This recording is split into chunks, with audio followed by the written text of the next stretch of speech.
疲れたな、今日も一日くたくたになって、誰かが囁いた、今日もお疲れ様。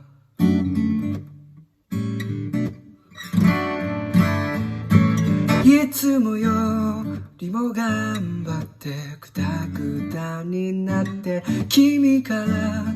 言われた、今日も一日お疲れ様。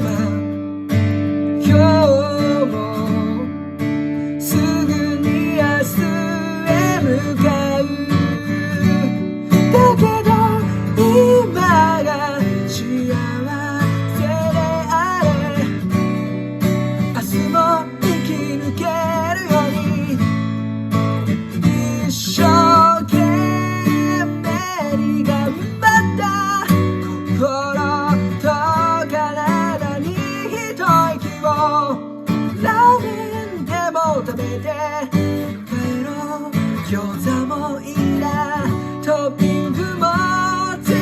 部乗せで、一生懸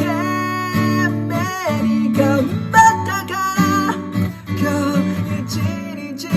らいはいいだろう。明日も明後日も当たり前に過ぎていく中に、ほんの少しだけ彩りを。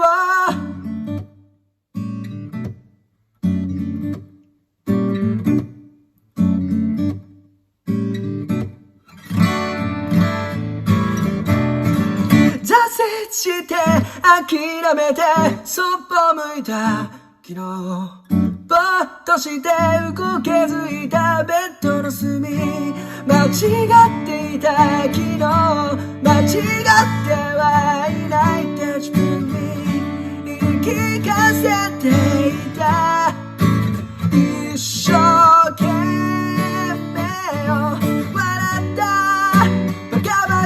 カしく自分が見えて、明日も明後日も同じように過ぎていくだけの日々に、少しだけうんざりした。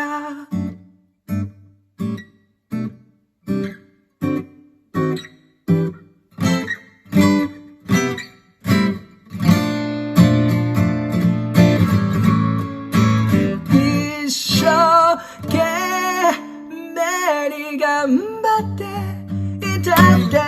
変わりはしないのかな。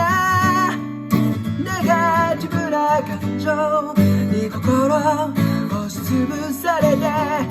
体が思うようにいかない。一生懸命に頑張ってるから、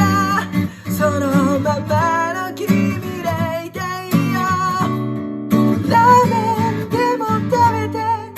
心温め直したら、明日もほんの